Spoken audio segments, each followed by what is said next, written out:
Hello दोस्तों, चलिए आज हम सॉल्व करेंगे डिजिटल इलेक्ट्रॉनिक्स के क्वेश्चंस। और इस क्वेश्चन में जो हम क्वेश्चन अभी देख रहे हैं ये वर्कबुक का क्वेश्चन है। ठीक है, तो ये शिफ्ट रजिस्टर के का क्वेश्चन है। ठीक है, तो इसमें शिफ्टिंग कैसे होती है, ये इनपुट अगर हम देते रहेंगे, ठीक है, तो ये गिवन सर्किट है। ठीक है, इस हिसाब से ये वर्क करेगा। ठीक है, और यहाँ पे अगर देखेंगे तो ये राइट शिफ्ट रजिस्टर है। ठीक है, ये ये राइट शिफ्ट रजिस्टर है। ठीक है, और इसमें हम डी इन में इनपुट दे रहे हैं। ठीक है, ये यहाँ पे रहा, ये डी इन है। ठीक है, और यहाँ पे इनपुट जा रहा है। ठीक है, तो जब डी इन में एंट्री लेता है, D in it means it is हम कह सकते हैं कि ये डी फ्लिप फ्लॉप है। ठीक है, जो इनपुट हम देंगे वो आउटपुट पे रिफ्लेक्ट करेगा। तो ये जो डी इन में एंट्री जाएगा वो ए पे जाएगा, और ए वाला बी पे जाएगा। ठीक है, बी वाला सी पे, एंड सी वाला डी पे। ठीक है, तो ये कुछ इस राइट डायरेक्शन में मूव करेगा डेटा। ठीक है, और ये डेटा आएगा कहाँ से, ये एग्जॉर हो रहा है। ठीक है, ये एग्जॉर गेट है, ये जो हमें दिया है ये एग्जॉर गेट है। ठीक है, ए से जो डेटा जाएगा और डी से जो डेटा जाएगा उसका एग्जॉर होगा, एंड उसका रिजल्ट हमें डी इन पे आएगा। राइट, तो जैसे कि यहाँ पे क्या मिलेगा हमें, ए एग्जॉर डी। राइट, तो ये इनपुट यहाँ पे जाएगा। राइट, तो अब हमें करना क्या है, इसमें प्रेजेंट स्टेट हमें क्या दिया गया है, ए बी सी डी का जो प्रेजेंट स्टेट है।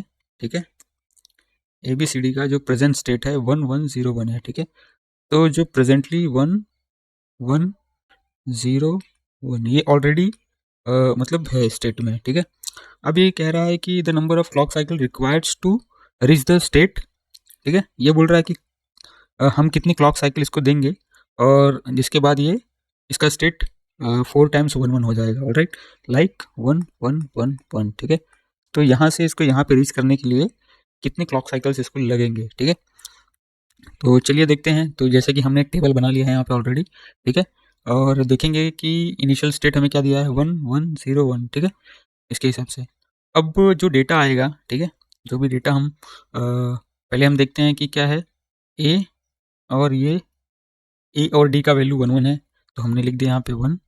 अब यहाँ पे एक्सॉर होगा ये, और 1 1 और 1 का एक्सॉर करेंगे तो क्या वैल्यू आएगा। ठीक है, तो टेबल भी हम ड्रॉ ही कर लेते हैं यहाँ पे, जैसे एक्स वाई। ठीक है, एक रैंडम वेरिएबल्स ले लिया है हमने, 0 0 0 1 1 0 1 1। ठीक है, और जब यहाँ पे एक्सॉर होता है, ऑलराइट, क्योंकि सिंबल इसका एक्सॉर का ये है।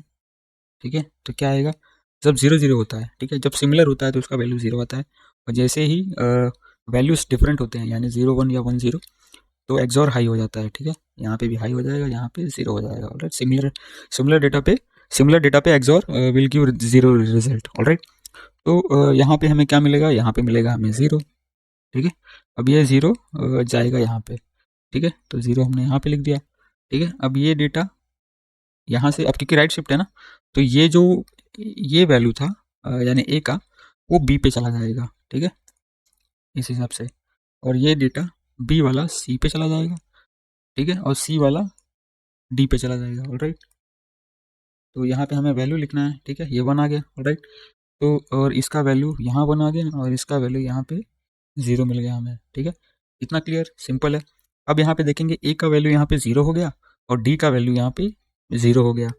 अब 0 0 हम यहाँ पे फिर रखेंगे 0 एंड 0, इसका एक्सॉर करेंगे क्योंकि सिमिलर है, तो इसके हिसाब से 0 वैल्यू आएगा। 0 हम फिर यहाँ पे फिलअप करेंगे। ठीक है, 0 हमने फिर फिलअप किया, तो अब यहाँ पे 0 फिर आ गया। ठीक है, अब ये वाला 0 यानी ये वाला यहाँ पे आएगा, ये 1 यहाँ पे आ गया। ठीक है, ये 1 यहाँ पे आ गया। ऑलराइट, राइट शिफ्ट हो रहा है, राइट की तरफ मूव हो रहे हैं। ठीक है, अब यहाँ पे देखेंगे ए का वैल्यू यहाँ पे 0 हो गया है। ठीक है, और डी का वैल्यू यहाँ पे 1 है। ठीक है, तो 0 एक्सॉर, ठीक है, एक्सॉर का साइन है, और यहाँ पे 1। ठीक है, डी का वैल्यू 1। ऑलराइट, तो क्योंकि डिफरेंट वैल्यू है तो एक्सॉर का वैल्यू हाई हो जाएगा। ठीक है, अब यहाँ पे हमने डेटा दे दिया, अब 1 यहाँ पे एंट्री ले लेगा यहाँ पे। ठीक है, 1 यहाँ पे आया, अब ये सारे डेटा अब मूव करेंगे। ठीक है, ये 0 वाला यहाँ पे आ गया, बी का 0 सी पे चला गया। ठीक है, सी का जो 1 था वो डी पे आ गया। ऑलराइट, अगर अब हम देखेंगे ए का वैल्यू यहाँ पे 1 हो चुका है, और डी का वैल्यू भी 1 हो चुका है। ठीक है, 1 एंड 1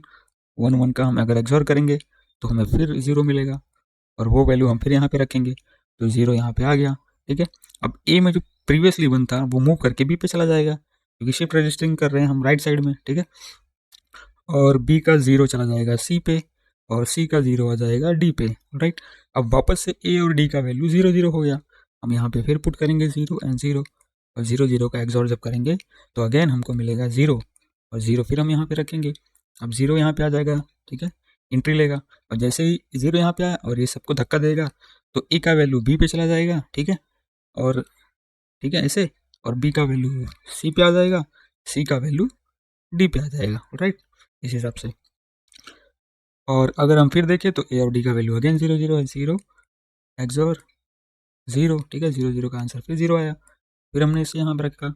अब इसका वैल्यू क्या हो जाएगा 0, अब वापस से शिफ्ट हो गया, ए का वैल्यू यहाँ पे आया, बी का वैल्यू सी पे गया, ठीक है, और सी का वैल्यू डी पे आया 1, ठीक है। अगर अब हम देखेंगे तो ए का वैल्यू 0 है और डी का वैल्यू 1 है, तो 0 एक्सॉर 1, ठीक है। अब इसका वैल्यू हमको क्या मिलेगा, 1 मिलेगा, ऑलराइट। 1 अब हमें बहुत टाइम के बाद अभी 1 मिला है, ठीक है, तो 1 हमने यहाँ पे रखा। अब इसको शिफ्ट करेंगे, ए का 0 बी पे चला गया, बी का 0 सी पे चला गया, और सी का 0 डी पे आ गया। अगेन हमें अब यहाँ पे फिर हमको थोड़ा सा चेंजेस मिल गया, ए का वैल्यू 1 हो गया और डी का वैल्यू 0 हो गया, ठीक है, 1 एक्सॉर, ठीक है, 0, और इसका वैल्यू क्या आएगा, अगेन ये 1 हो जाएगा क्योंकि डिफरेंट वैल्यू है, तो value will be high, and अब ये यहाँ पे ए के वैल्यू में एंट्री करेगा, ठीक है, तो यहाँ 1 हो जाएगा। अब ए का वैल्यू जो पहले 1 था वो बी पे चला जाएगा, जो बी का 0 था वो सी पे 0 बन गया, जो सी का 0 था वो डी पे आ गया, ठीक है। अब यहाँ पे फिर देखेंगे ए का वैल्यू 1 है और डी का वैल्यू 0 है, ठीक है, 1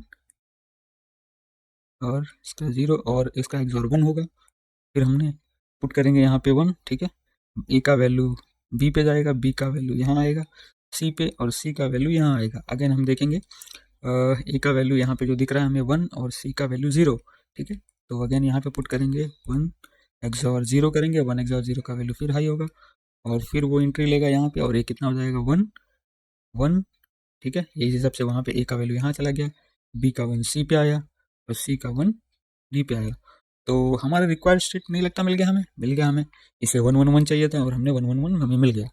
तो अभी हमें क्लॉक काउंट करना है कि कितना टोटल क्लॉक्स हमें यहाँ पे लगे हुए हैं, ठीक है, तो चलिए देखते हैं। अब इस स्टेट से इस स्टेट पे पहुँचने के लिए एक क्लॉक लगा, फिर इस स्टेट से इस स्टेट पे पहुँचने के लिए दूसरा क्लॉक लगा, इस स्टेट से इस स्टेट पे आने के लिए तीसरा क्लॉक, और इस स्टेट से इस स्टेट पे आने के लिए चौथा क्लॉक, ठीक है, और यहाँ से यहाँ पे आने के लिए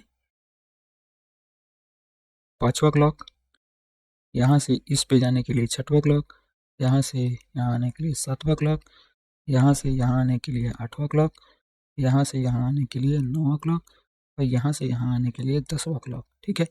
तो टोटल कितना लगा हमें 10 क्लॉक साइकिल्स लगे, ठीक है, 10 क्लॉक्स, ठीक है, तो इसका आंसर क्या होगा यहाँ पे 10 होगा, ऑलराइट। Thank you friends.